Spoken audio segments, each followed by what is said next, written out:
U.S. President Joe Biden asked congressmen for another $24 billion for Ukraine. This is the first request for financial support for Ukraine since the Republicans won a majority in the U.S. House of Representatives in January this year. Shalanda Young, director of the White House Office of Management and Budget, says the administration wants the support to continue. The president has reaffirmed that we will stand with Ukraine as it defends its sovereignty for as long as it takes. This strategy has successfully united our allies and partners and equipped Ukraine to defend itself against Russian aggression.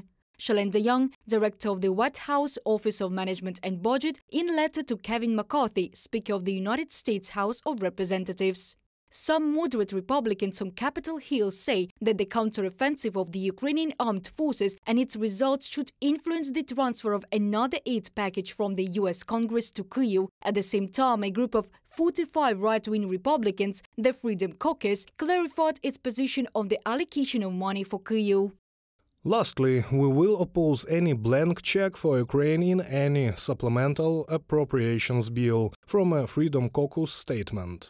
Members of the Freedom Caucus, however, did not explain their position in the event that the bill clearly spells out expenditure items and methods for their audit. According to other politicians, this assistance should be continued, as well as a continuation of explaining to the electorate what this money is used for. Mike Quigley, co-chairman of the Pro-Ukrainian Association of American Legislators, stated this in an interview with the UATV channel.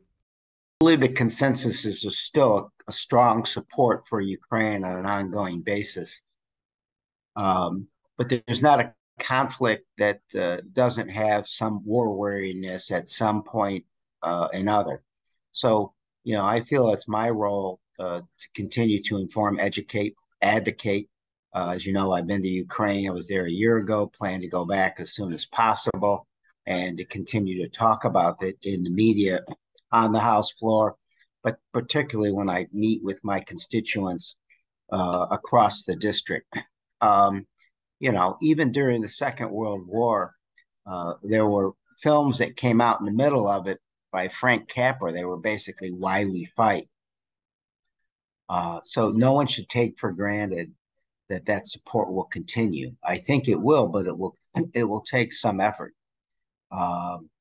I do think the relative success that the Ukrainian army has had helps, and the attempted coup, I think people saw as a positive thing in the Ukrainian effort. But this we're seeing, this is going to take a while, and it's going to take concerted effort to keep the American people informed and continue advocating for the right thing here. The fate of the new budget for Ukraine in the United States will be decided in September. Then the Congress will work again in full. The White House and Congress have supported Ukraine from the very first day of Russia's full-scale war. On the night of February the 23rd, the 24th, 2022, Washington, D.C. time, President Joe Biden issued an urgent statement. The prayers of the entire world are with the people of Ukraine tonight as they suffer an unprovoked and unjustified attack by Russian military forces. Joe Biden, President of the United States, from a statement on February 23, 2022. The next day, Biden addressed the American people. There was a lot of uncertainty at that time, but the president was sure of one thing. As I made crystal clear, the United States will defend every inch of NATO territory with the full force of American power. Later, White House Press Secretary Jen Psaki said that Kyiv could fall. At that time, the administration underestimated how strong the Ukrainian resistance would be. Kyiv falling is a real possibility, and we've continued to see Russia's progression. Even as we've seen resistance on the ground, Russia's military continues to advance toward Kyiv. So there is that real possibility. And on the same day, the Biden administration allocates $350 million in aid in the form of military equipment to Ukraine. Already in March, this list was replenished with javelins, stingers, and ammunition for $200 million.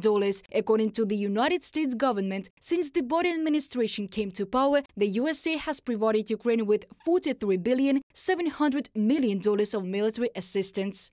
Reported by Dana Kolesnik, Mike Hoffman, UATV News.